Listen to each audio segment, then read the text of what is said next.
अभी वाकिफ कहाँ है जमाना हमारी उड़ान से, वो कोई और थे जो डर गए आसमान से। आज हम बात करने वाले हैं ग्रामर की। देखो, जो थ्योरी की ग्रामर थी वो आप सब जानते हो, बट फंक्शनल ग्रामर क्या होती है वो कोई नहीं जानता। तो आज मैं आप लोगों को बताने जा रहा हूँ कि फंक्शनल ग्रामर आखिर कहते किसे हैं। तुम लोग ग्रामर तो पढ़ रखे हो, लेकिन फंक्शनल ग्रामर किसे कहते हैं इस चीज़ पे मैं चर्चा करने वाला हूँ। सबसे पहले अगर मैं आप लोगों को आज आपके लेवल पे, आप देखो आपका लेवल क्या है, बैंक, एसएससी, एनडीएस, सीडीएस, है ना, स्टेनोग्राफर, सीपीओ, एसआई, कोई भी लेवल आपका हो सकता है।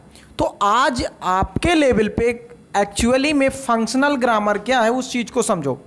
अगर मैं एक शब्द लिखूं आज, मैन, इस मैन का मतलब मैं आप लोगों से पूछूं तो आज आपके लेवल पे इस मैन का मतलब कुछ भी नहीं है। क्यों नहीं है? क्योंकि मैं अब इसका एक आपको लेआउट दिखाने जा रहा हूं। मैन का मतलब यहां पे क्यों नहीं है। मैंने लिखा है मैन। जब हम लोग पढ़ रहे थे छोटी क्लास में 10-12 में, तो वहां पे मैन का मतलब हमें आदमी बताया गया था। तो वहां पे मैन का मतलब आदमी था। अगर मैं यहाँ पे मैन लिखूं, कोई भी वर्ड, इंग्लिश का कोई भी वर्ड, इंग्लिश में 20 लाख वर्ड है, इंग्लिश का कोई भी वर्ड मैं यहाँ पे लिख दूं और मैं बोलूं भाई इसका क्या मतलब है, तो आपके लेवल पे उस वर्ड का भी कोई मतलब नहीं है। इस बात को मैं प्रूफ करने जा रहा हूँ। देखो, आप जितने लोग मुझे देख रहे हो, आप सबको पार्ट्स ऑफ स्पीच की डिफिनेशन पता है। पार्ट्स ऑफ स्पीच, ध्यान से देखना। आज आप लोगों के लिए फंक्शनल ग्रामर क्या होती है उसका लेआउट मैं दिखाने जा रहा हूं। अगर पार्ट ऑफ स्पीच की डिफिनेशन मैं आप लोगों से पूछूं तो क्या आप लोगों को पार्ट ऑफ स्पीच की डिफिनेशन पता है? हर टीचर पार्ट ऑफ स्पीच की डिफिनेशन पढ़ाता है, लेकिन कोई उस पर हाईलाइट अभी तक नहीं किया। देखो क्या होती है।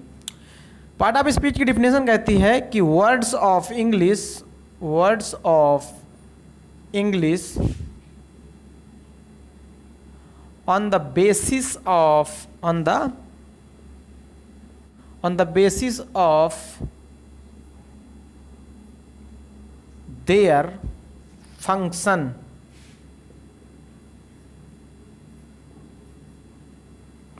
words of English on the basis of their functions are divided into 8 categories. ध्यान से देखना, मैंने हाईलाइट किया है on the basis of their functions. ठीक, मैंने इतना हाईलाइट किया। अब सुनो इसका मतलब, इंग्लिश को नहीं, इंग्लिश के सारे शब्दों को उनके फंक्शन के आधार पर 8 भागों में बांटा जाता है। इंग्लिश में 20 लाख वर्ड है, तो जब हम उन 20 लाख वर्ड को, किसी भी वर्ड को जब हम फंक्शन कराएंगे तो वो 8 भाग में से किसी एक भाग का होगा। यानी इंग्लिश के सारे शब्दों को उनके फंक्शन के आधार पे हम 8 भागों में बांटते हैं। उन्हीं 8 भाग को हम पार्ट ऑफ स्पीच कहते हैं। 8 भाग क्या होते हैं?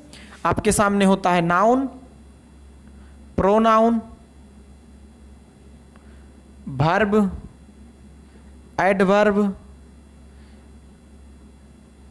एडजेक्टिव, कंजंक्शन, प्रीपोजिशन और डिटर्मिनर। 8 भाग हो गए। ये जो 8 भाग हैं, इंग्लिश के सारे शब्दों को फंक्शन के आधार पे 8 भागों में बांटा जाता है। तो अभी जो वर्ड आपके सामने मैंने लिखा, ये कोई फंक्शन कर रहा है। फंक्शन का मतलब जब मैं इसको सेंटेंस में यूज करूंगा तो ये बताएगा कि ये क्या फंक्शन कर रहा है, कौन सा पार्ट ऑफ स्पीच है। तो इसके लिए मुझे इसे सेंटेंस में यूज करना होगा। चलो मैं इसको यूज करता हूं। मैंने लिखा 3 police man the area. 3 policeman the area. अब देखो, अब ये हुआ एक सेंटेंस, सब्जेक्ट वर्ब ऑब्जेक्ट। आपके एसवीओ का, आपका जो स्ट्रक्चर होता है सेंटेंस का, यही होता है ना, एसवीओ, सब्जेक्ट वर्ब ऑब्जेक्ट। अब यहाँ पे इस मैन को आपने देखा कि इस मैन को मैंने इस सेंटेंस में वर्ब बनाया। अब इस मैन को मैंने वर्ब बनाया, तो अब आपको समझना होगा कि इस मैन का यहाँ पे मतलब क्या है, मीनिंग क्या है। तो यार मीनिंग के लिए कभी वर्ड का मीनिंग नहीं होता, सेंटेंस का मीनिंग होता है। यानी जब सेंटेंस में कोई एक वर्ड हमें ना पता हो, कोई भी वर्ड ना पता हो, तो और जो वर्ड होते हैं, ऐसा तो हो नहीं सकता कि सेंटेंस में सारे वर्ड अननोन हो, कुछ वर्ड नोन होते हैं, तो उन वर्डों को पकड़ के हम उस अननोन वर्ड का मीनिंग खींच लेते हैं। कैसे, देखना, थ्री पुलिस पता है, एरिया पता है। अब तुम जितने लोग मुझे देख रहे हो, पुलिस के लोग एरिया में क्या कर सकते हैं, इस बात को सोचो। अगर भाई पुलिस के लोग हैं, वो किसी एरिया को प्रोटेक्ट करेंगे या उस एरिया की निगरानी करेंगे। अभी कभी ऐसा तो नहीं हो सकता कि वो लोग उस एरिया में डांस करें, ऐसा तो हो नहीं सकता। तो यहाँ पे अगर तुम देखोगे तो इस मैन का मतलब है प्रोटेक्ट। समझ में आया? Three police protect the area.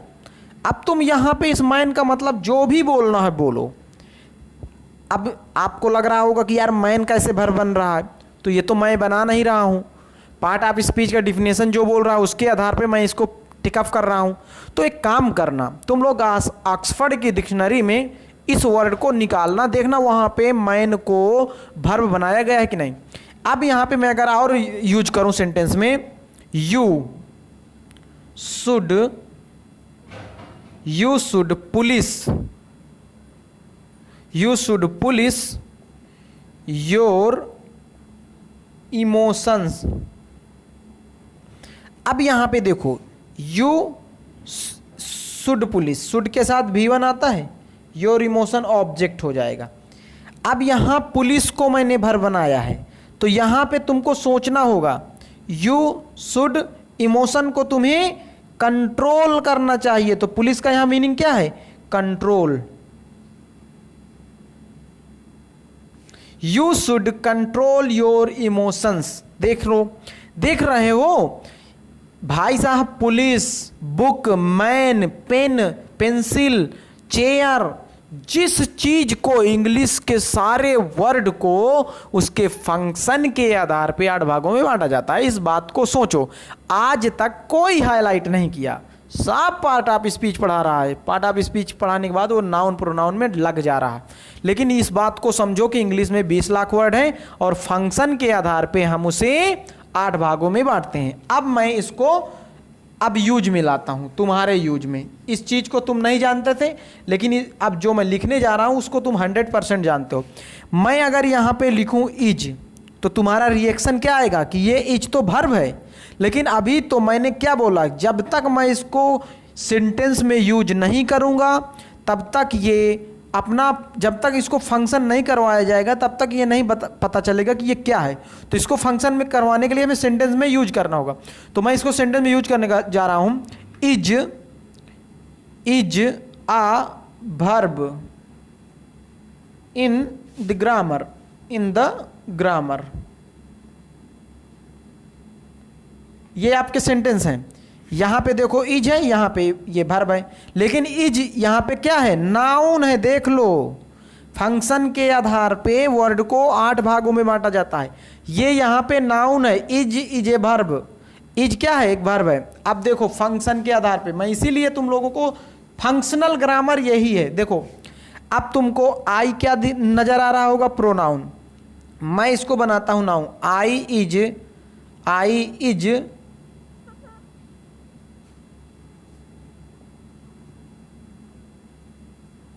9th letter in English alphabet आगे कर लेना। देख लो यहां पे आई, यहां पे नाउन बन गया। समझ में आया? कोई भी वर्ड तुम जिस चीज को बोलोगे उसको मैं कुछ भी बना दूंगा। किसके आधार पे, इस पार्ट ऑफ स्पीच के आधार पे, on the basis of their functions. अब देखो यहां पे तुम लोगों को, ये तुमको प्रीपोजिशन दिख रहा होगा इन।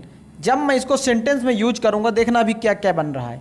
मैंने लिखा ही केम इन। अब यहां पे इस इन की बात करोगे तो ये इन इस सेंटेंस में एडवर्ब है। एडवर्ब है। अगर मैं यहां लिखूं he came in the morning, in the morning, ये इन यहां पे प्रीपोजिशन है। इन इज आ प्रीपोजिशन। इन यहां पे नाउन है, देख लो इनका यूज है ये। तो अब समझ में आया फंक्शनल ग्रामर किसे कहते हैं। बहुत कुछ सिखाना है, अभी तो मैंने स्टार्ट किया है। वो पुष्पाराज वाला स्टाइल झुकेगा ना इस साला। तो बताएं, आप लोग लेआउट जरूर दे दें, यानी कमेंट जरूर देना कि अगर मैं जो पढ़ा रहा इससे आप लोगों को थोड़ी सी भी शिक्षा मिल रही है तो प्यारा सा कमेंट जरूर देना। इससे मेरा हौसला बढ़ता है मेरे भाई। तो अब कल से स्टार्ट हो रही है फंक्शनल ग्रामर। तो फंक्शनल ग्रामर देखना है तो आप लोग चैनल से जुड़ जाइए। तो मिलते हैं हम कल नेक्स्ट वीडियो में, तब तक के लिए आप सभी को जय हिंद।